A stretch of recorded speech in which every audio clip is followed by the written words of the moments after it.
Convidar você a abrir a sua Bíblia do livro de Hebreus, capítulo 4, verso de número 15. Hebreus, capítulo 4, o verso de número 15.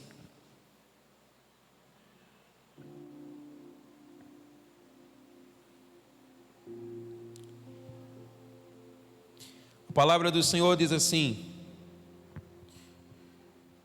porque não temos um sumo sacerdote que não possa compadecer-se das nossas fraquezas, porém, um que, como nós, em tudo foi tentado, mas sem pecado. Você pode dizer amém? Aleluia, aleluia. Queridos, há um anseio na nossa alma, porque é uma promessa que nos foi declarada pelo nosso Senhor, de uma vida abundante, de uma vida gloriosa. Nós temos declarado, porque a palavra do Senhor assim nos assegura, que essa é a vontade de Deus para a sua vida, que essa é a vontade de Deus para a minha vida. O Senhor Jesus, Ele disse: eu vim para que vocês tenham vida e a tenham em abundância. Amém? Aleluia. E é preciso nós compreendermos que tudo isso já foi providenciado na cruz por mim e por você. Aleluia. Então, meus amados irmãos, o que nós precisamos é tomar sobre nós aquilo que Ele já colocou à nossa disposição. Então nós não estamos numa busca para conquistar, mas nós estamos numa busca para usufruir, porque isso já foi conquistado na cruz, amém? E a palavra do Senhor, ela nos ensina que tudo vem de Jesus. Ele é o autor da vida, Ele é aquele que promove a vida. Mas para que isso fosse uma realidade na sua vida e na minha vida, a palavra de Deus nos ensina, conforme vimos na quarta-feira passada, aos Filipenses, capítulo 2, verso 7, Paulo declara que Ele, Jesus, a si mesmo se esvaziou. E é preciso entender que ao se esvaziar, em nada Jesus ele renuncia os atributos divinos, ele continua sendo Deus, pois ele não pode negar aquilo que ele é. Mas quando a palavra diz que ele se esvaziou, ele assumiu a forma humana e ele assumiu a forma de um servo. Amém? E o autor de Hebreus, ele vem então trazer uma informação preciosa para nós, quando ele declara acerca do nosso Senhor Jesus Cristo, que nele não houve pecado. Aleluia. Exatamente isso que diz o texto que lemos. A Bíblia diz assim, olha, que Jesus em tudo, em todas as coisas, ele foi tentado à nossa semelhança, mas sem pecado. Aleluia. E sabe, meus amados irmãos, nós entendermos essa verdade, ela vem descortinar os nossos olhos para verdades ainda mais profundas. Porque quando a palavra declara que, mesmo sendo tentado, mas não pecando, a palavra do Senhor Jesus nos ensina que, de fato, em Jesus, a justiça de Deus, ela foi plenamente satisfeita, e é por isso que nele eu e você podemos ter uma vida abundante, aleluia. Mas sabe o que é que me chama a atenção ainda nesse texto que lemos? É que a palavra declara que ele não somente não pecou, falando acerca da sua impecabilidade, mas a palavra também declara que ele se tornou um sacerdote compassivo. Ou seja, um sacerdote que se compadece. A palavra diz assim, olha, ele conhece as suas fraquezas. Ele conhece as minhas fraquezas, ele sabe quem de fato nós somos.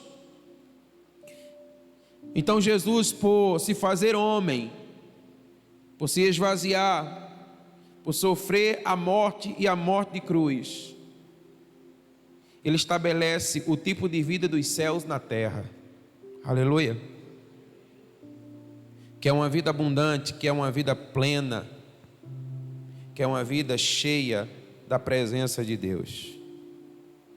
E eu queria hoje que você pudesse caminhar comigo e entender como é que essa realidade ela alcança as nossas vidas.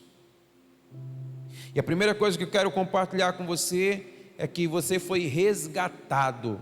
Olhe para essa pessoa linda que está ao seu lado, diga assim para ela: você foi resgatado. Diga isso com mais veemência, diga: você foi resgatado. Aleluia. Meus amados irmãos, a morte de Cristo na cruz pagou o preço do castigo pelo nosso pecado. É interessante porque Ele veio para que tivéssemos vida, para que tivéssemos vida em abundância, e muitas vezes nós não valorizamos o preço que foi pago para que tivéssemos tal vida. Porque basta tão somente crer e nele permanecer, mas é preciso entender que um preço foi pago, e um preço caro. Foi vida por vida, sangue por sangue. O Senhor, Ele deu a sua vida para pagar um preço de resgate pela minha vida e pela sua vida. E eu quero que você observe comigo dois textos. O primeiro deles está em Mateus 20, o verso 28.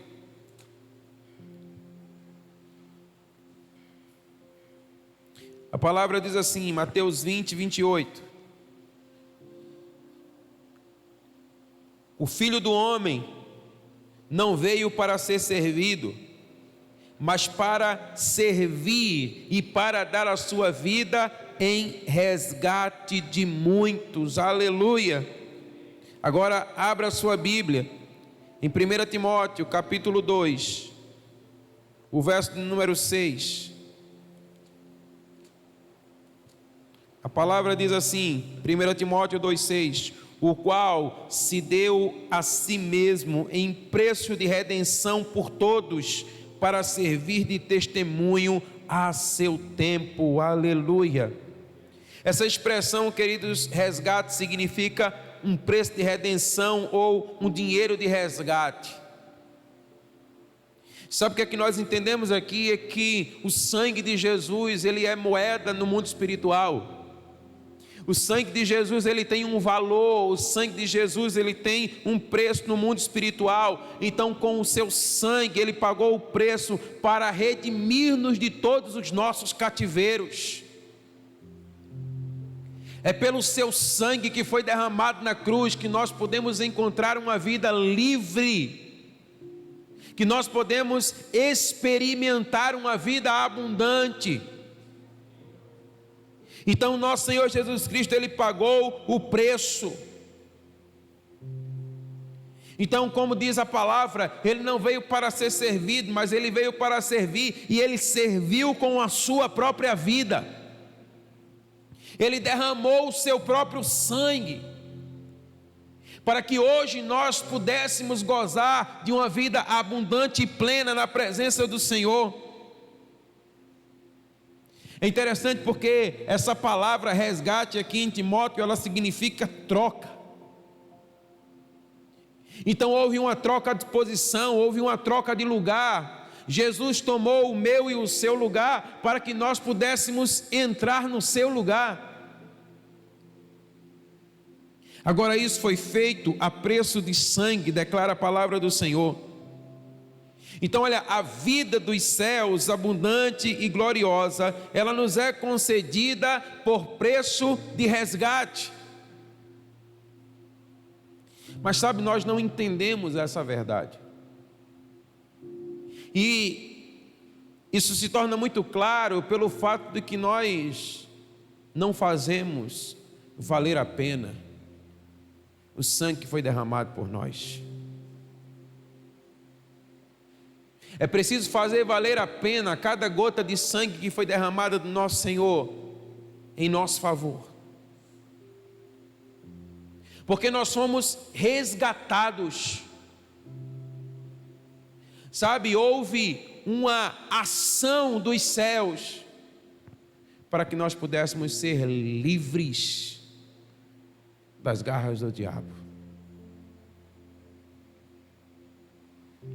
Eu não sei quantos de vocês já tiveram a oportunidade de ver um demônio encarnado. E eu espero que nem tenha. Mas eu quero dizer para você, é terrível a sensação de você poder ver algo dessa natureza. E a palavra nos ensina que na condição de pecado, todos nós estávamos sob o seu domínio. Mas a palavra declara, Ele veio e nos resgatou, Ele veio e nos arrancou, Ele veio e nos tirou desse império de trevas e nos trouxe para o reino do seu Filho amado, amém?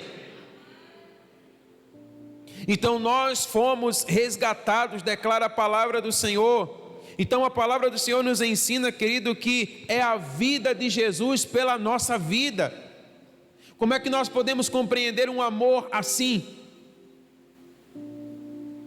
Um amor que se doa dessa maneira.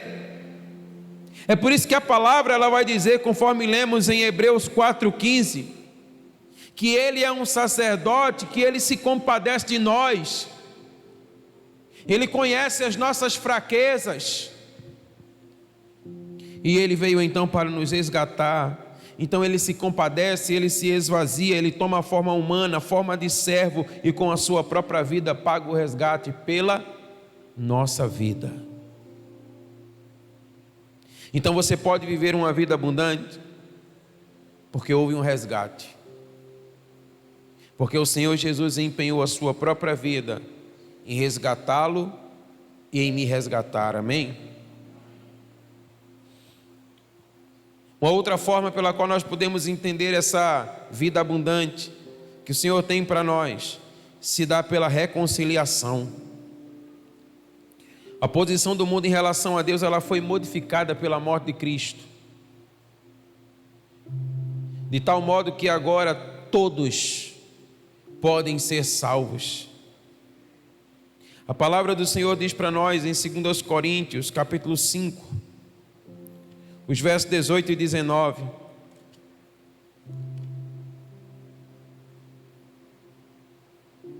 E tudo provém de Deus, que nos reconciliou consigo mesmo por Jesus Cristo e nos deu o ministério da reconciliação. Isto é, Deus estava em Cristo, reconciliando consigo o mundo, não lhes imputando os seus pecados, e pôs em nós a palavra da reconciliação. Aleluia! Querido, para pensar o que é que a palavra está dizendo. Deus estava em Cristo, reconciliando consigo o mundo, trazendo-nos de volta à sua presença. Mas Ele assim o fez por meio do seu sangue que foi derramado.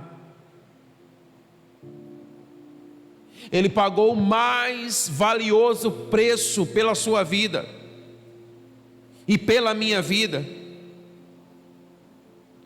Então assim a vida dos céus, por meio de Jesus naquela cruz, ela se torna uma realidade a todo aquele que crê.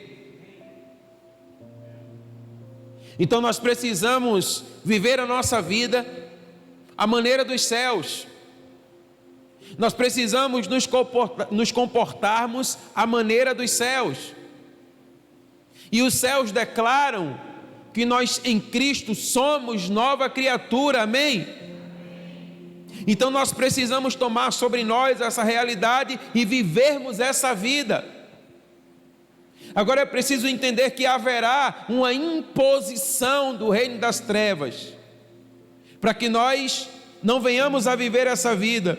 Mas a Bíblia diz, Deus em Cristo reconciliou consigo o mundo. Então você já foi reconciliado, amém? E a palavra vai dizer que Ele ainda lhe deu um ministério, que foi o ministério da reconciliação.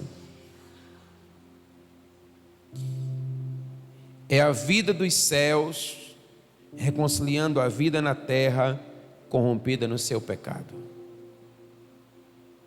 Então, o nosso Senhor Jesus Cristo, Ele se oferece como preço, Ele derrama o seu sangue, e Ele nos reconcilia consigo mesmo, para que nós possamos viver a vida dos céus.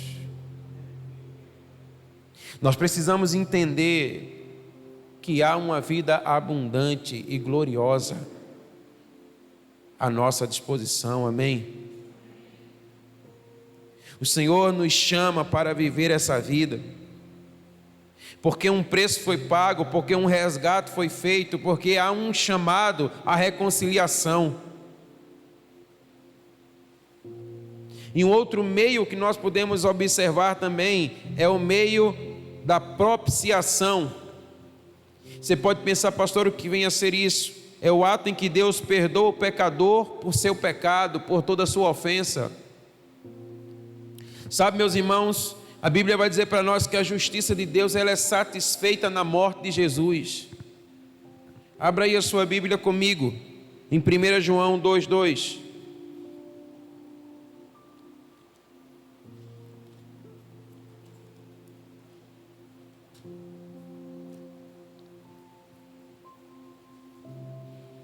A palavra diz assim: e Ele é a propiciação pelos nossos pecados, e não somente pelos nossos, mas também pelos de todo o mundo. Aleluia!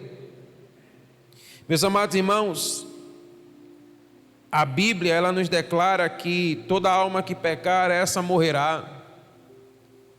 E ela também declara que todos pecaram e foram destituídos, banidos, afastados da glória de Deus. Logo, todos pecaram e, consequentemente, todos morreram. A sua palavra diz assim para nós: olha, não há um justo, não há um sequer. E sabe o que a palavra de Deus então está declarando para nós? Que diante de uma realidade como essa, onde o pecado ele encontrou a raça humana e todos pecaram e todos morreram, a palavra do Senhor vai dizer para nós que Deus em Cristo se fez carne, e a palavra do Senhor vai dizer para nós que Ele vem para satisfazer a justiça de Deus. Portanto, Jesus, Ele vai até aquela cruz, e Ele derrama o seu sangue, e Ele morre a nossa morte, para que hoje nós pudéssemos viver a sua vida. Então, quando nós estamos em Cristo, o Senhor Ele olha para nós, Ele vê em nós o poder da cruz e o poder do sangue de Jesus. A vida dos céus, ela se estabelece em nós, porque a morte de Jesus satisfez a justiça de Deus. Isso significa dizer que você não precisa morrer a segunda morte, amém? E também você pode viver uma vida plena e abundante na terra, porque esse é o chamado de Deus para mim e para você. Agora, meus irmãos, essa vida abundante e gloriosa, ela não se dará sem luta. E às vezes nós estamos lidando com realidades onde temos sido oprimidos, onde temos sido sobrecarregados, onde nos vemos fadigados, cansados, e simplesmente nos entregamos a isso. Mas a palavra de Deus está dizendo para nós que nós precisamos assumir uma postura, porque nós já temos a vida dos céus em nós, amém? Então nós precisamos assumir um lugar. Nós precisamos então tomar sobre nós aquilo que Jesus ele fez. Então olha, a palavra está dizendo: a justiça de Deus, ela foi satisfeita em Cristo, portanto, revigore-se nele. Olhe para a cruz, olhe para o sangue que foi derramado, olhe para a vida que procede do trono da glória de Deus.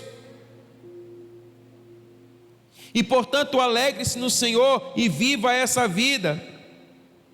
porque Ele morreu para que nós tivéssemos vida. Portanto, você não precisa mais viver uma condição de morte. Você pode usufruir da verdadeira vida que há em Cristo Jesus, amém? Então, meus queridos, é isso que a palavra de Deus espera de mim e espera de você. Quando a palavra diz que Jesus, Ele é a nossa propiciação, quando Ele perdoa todas as nossas ofensas, quando Ele perdoa todos os nossos pecados, a palavra também nos ensina que Ele é a nossa substituição. E essas são duas coisas que andam juntas. Jesus, a sua palavra nos diz, Ele tomou o nosso lugar, Ele morreu no lugar dos pecadores. Segundo aos Coríntios 5:21, a palavra vai dizer assim, olha, que Ele não tinha pecado, mas Ele se fez pecado por nós. Ele tomou sobre si os nossos pecados e Ele foi até aquela cruz, e ao tomar o nosso lugar na cruz, Jesus agora espera que nós possamos tomar o seu lugar em vida, amém? Ele espera que nós vivamos uma vida abundante, porque Ele morreu a nossa morte para que nós vivêssemos a sua vida. Mas para isso, nós precisamos tomar uma postura. Nós precisamos assumir um lugar. Ele nos substituiu na cruz, e uma vida abundante agora precisa ser vivida, porque uma vida abundante ela glorifica a Deus, amém? Porque é o que o Senhor espera de nós. Porque quando Ele diz, eu vim para que vocês tenham vida e vida em abundância, entenda, não há outro tipo de vida a ser vivida. Toda vida em Cristo ela é abundante, toda vida em Cristo ela é plena, toda vida em Cristo ela é gloriosa, amém? Ainda que nós possamos experimentar de sabores, mas a vida ela sempre será abundante, porque nós estamos em Cristo. Então o Senhor espera de nós que, assim como Ele tomou o nosso lugar, agora a gente tome o lugar que Ele providenciou para nós. Então os céus, eles esperam que essa seja a realidade da minha vida e da sua vida. E a palavra de Deus, ela diz assim, olha para nós, que o mundo, ele está esperando, há uma grande expectativa pela manifestação dos filhos de Deus. Por aqueles que têm uma vida abundante, por aqueles que têm a vida dos céus, amém? E por que tudo isso é possível? Porque a palavra de Deus nos diz que Ele nos amou. O Senhor te amou e o Senhor me amou. Romanos capítulo 5, verso 8 declara essa verdade. A palavra do Senhor diz assim, em Romanos 5:8, mas Deus prova o seu amor para conosco, em que Cristo morreu por nós, sendo nós ainda pecadores. Nós estávamos mortos nos nossos delitos e nos nossos pecados, éramos moralmente fracos, mas Ele nos amou, nós somos amados, amém? Então, diante de tudo isso, nós temos uma responsabilidade. Sabe, queridos, às vezes nós estamos esperando que Deus faça tudo por nós. E Ele já o fez. Mas agora é preciso entender que eu e você precisamos assumir um lugar que é nosso por direito, mas que ele não será tomado a não ser por luta, diz a palavra do Senhor. Então a primeira coisa, mais uma vez eu chamo a sua atenção. A palavra diz para nós que nós fomos resgatados. E agora nós temos uma missão. A missão de resgatar. A missão de nós voltarmos os nossos olhos para aqueles que um dia estavam na mesma condição em que nós estávamos. Até que um dia os nossos olhos foram abertos e nós podemos ver a glória de Deus. Agora o Senhor está dizendo que nós temos a responsabilidade de sermos um canal de resgate sobre a vida deles. Porque afinal de contas nós somos a igreja do Senhor, amém? E como igreja do Senhor nós entendemos que nós temos uma missão de ser um marco de libertação, um marco de resgate para a vida daqueles que estão aprisionados nos seus delitos e nos seus pecados.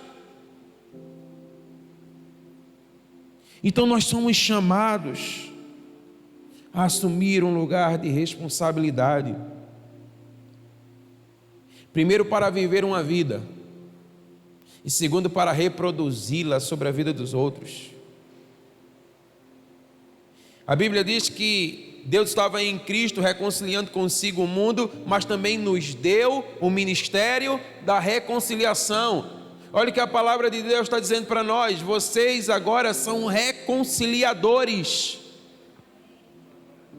Portanto, agora vocês devem ir da mesma forma que eu vim até vocês e reconciliá-los comigo. Esse é o ministério que o Senhor deu à igreja. A Bíblia diz, querido, que os anjos quiseram anunciar, mas o Senhor colocou esse privilégio diante de nós, diante da sua igreja. Então nós somos os reconciliadores do Senhor. A sua palavra diz que nós somos os embaixadores de Cristo na terra, nós somos os seus representantes legais na terra, e nós temos poder e nós temos autoridade para reconciliá-los da mesma maneira a qual fomos reconciliados. Nós devemos ser um canal de propiciação. Aquilo que foi visto em Jesus deve ser visto em nós. Agora nós devemos levar uma palavra de perdão, e devemos ser uma expressão do perdão com o qual nós somos perdoados, assim como o Senhor fez conosco, perdoar as suas ofensas, apresentar a verdade de que Jesus os substituiu naquela cruz, tomou o seu lugar, morreu a sua morte. Quantos, meus amados irmãos, nessa hora não precisam ouvir essa palavra, tomar conhecimento de que foram amados pelo Senhor, ainda quando eram pecadores, e nós precisamos então ser essa expressão de amor. Sabe, quando a palavra está dizendo assim, olha, amemos não só de palavra, a palavra do Senhor está dizendo assim, olha, vocês precisam ser uma expressão viva do que é o amor. O amor, ele precisa ser visto na vida de cada um de vocês. Então nós somos chamados não apenas a ter uma vida abundante, mas a sermos promotores dessa vida. Então o Senhor, ele espera de cada um de nós que nós possamos assumir essa responsabilidade. E sabe o que é interessante? Que quando nós começamos a promover essa vida, automaticamente nós usufruímos dela. Mas quando nós estamos mais interessados em usufruir dessa vida, mas não em sermos promotores dessa vida, nós acabamos nos embaraçando com o peso e com os negócios da nossa própria vida, e olhamos tanto para nós mesmos, que nós acabamos por nem viver a vida e nem sermos promotores dela.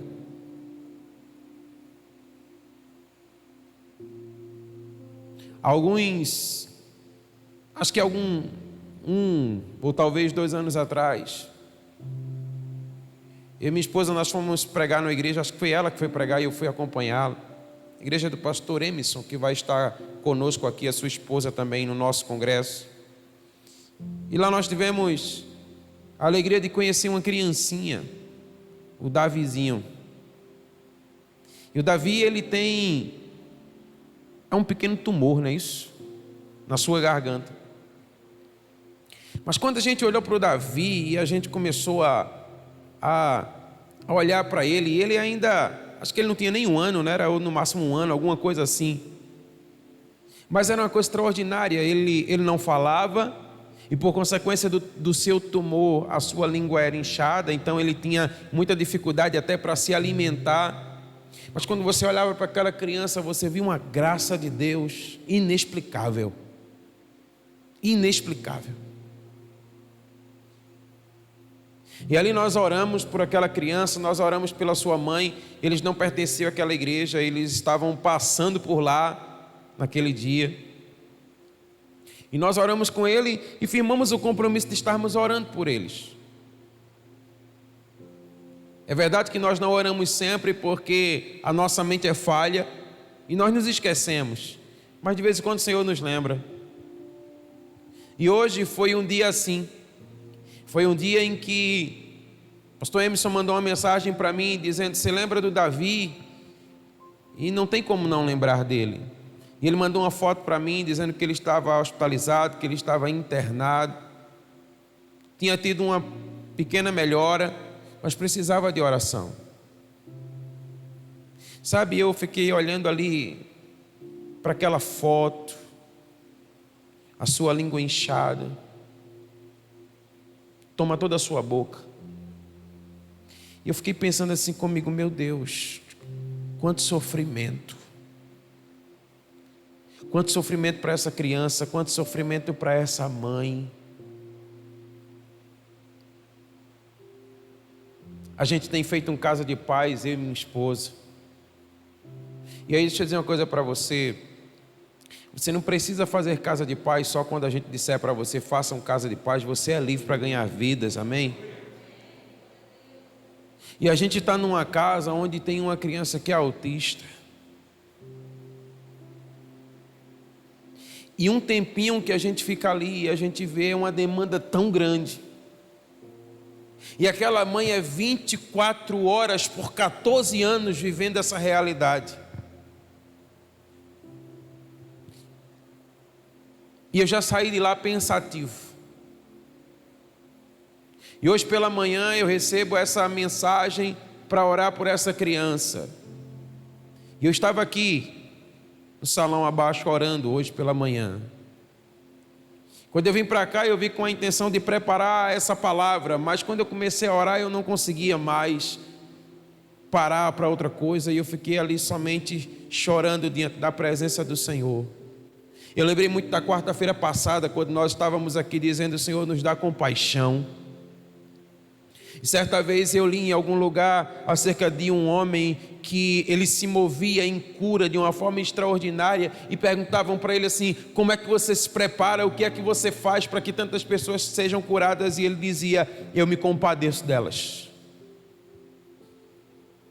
eu sinto a dor delas.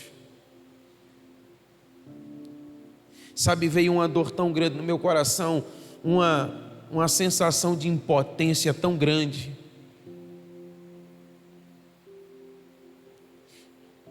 E aí eu estava lembrando da palavra do Senhor que diz lá em Mateus capítulo 19, se eu não estou enganado, mas se não for 19, está na Bíblia, que os anjos das crianças, elas estão face a face diante de Deus. E eu dizia assim para Deus: Senhor, eu posso imaginar que os anjos dessas crianças,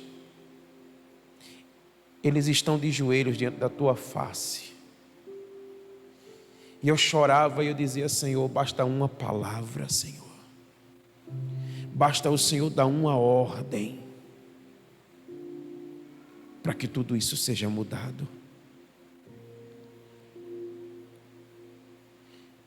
Nós precisamos entender que nós somos promotores da vida.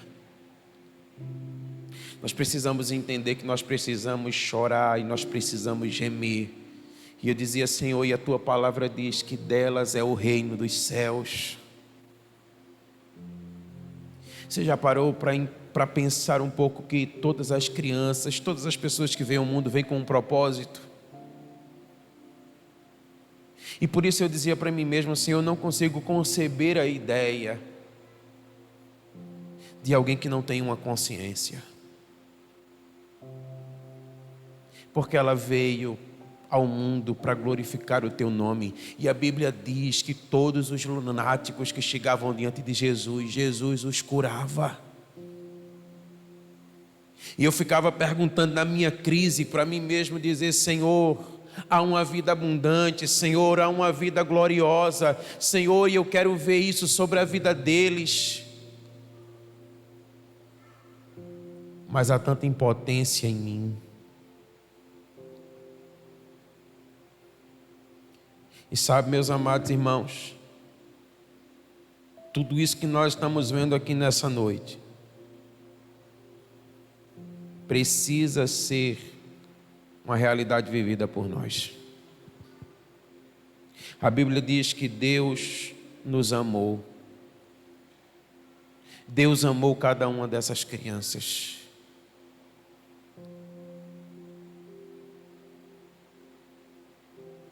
Quando eu orava por elas, eu lembrava dos meus filhos. E eu dizia assim para o Senhor, dizendo: Senhor, que elas sejam perfeitas como eles são perfeitos.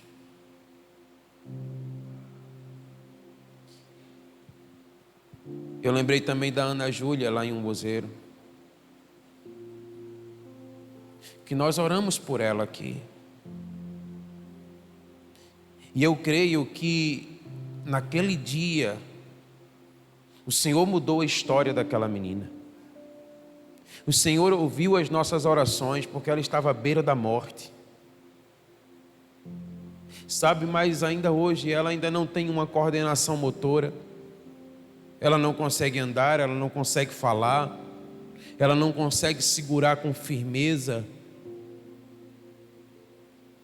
E eu dizia para mim mesmo: Senhor, não é só isso, não pode ser só isso. Existe algo mais, existe uma realidade plena, existe uma vida abundante, existe uma vida gloriosa. Sabe, queridos, eu creio em tudo isso que eu tenho pregado para você, mas a minha pergunta era, dizia para mim mesmo: mas Senhor, onde é que está isso? Eu preciso ver essa realidade sobre a vida delas, e eu preciso ver essa realidade sobre a vida de tantos.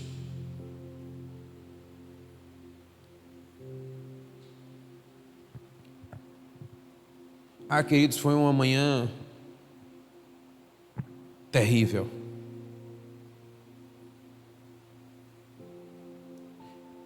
Mas talvez se eu tivesse mais manhãs assim,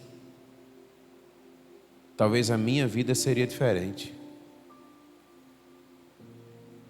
Ainda que talvez até nada pudesse acontecer com elas. Então você já parou para pensar se essa for a nossa escolha de vida? Você já parou para pensar, você que é pai, e você chegar e você, antes de dormir, você olhar para o seu filho? Todas as noites João olha para mim e diz: pai, me leva no braço. Às vezes ele chega e ele sobe. Aí eu acho que ele lembra, aí ele desce. Aí ele diz: me leva no braço. E às vezes você está cansado. E às vezes você não quer levar. João, vai-te embora, João, tu sabe o caminho. Tu já viesse de lá.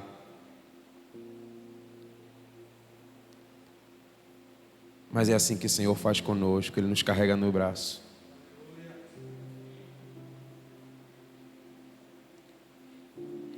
Ele sempre nos pede à noite: conta uma história para nós. Conta uma história da Bíblia para nós. Meus amados irmãos, nós precisamos valer a pena o sangue que foi derramado na cruz.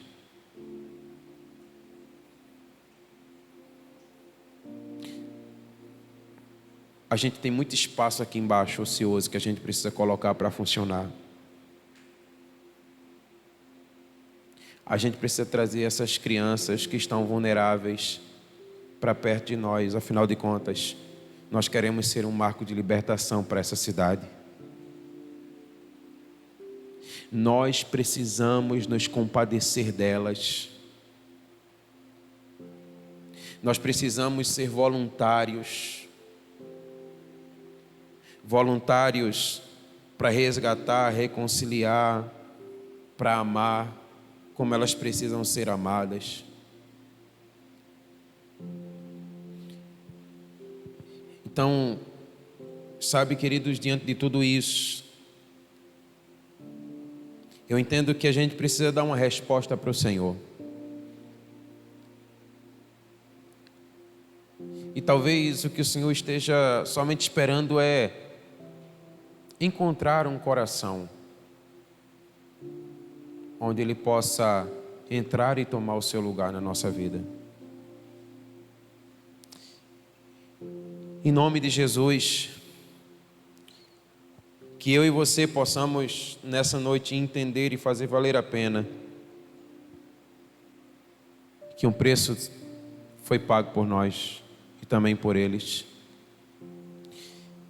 que nós fomos reconciliados para reconciliar, que Ele perdoou as nossas ofensas, então nós podemos também levar perdão a todos aqueles que estão nessa condição, que nós podemos sim entender que Ele tomou o nosso lugar para que tomássemos o seu, e que Ele nos amou e que nós precisamos assim também amar. Amém? Você pode se colocar de pé no nome de Jesus. Eu quero orar com você agora.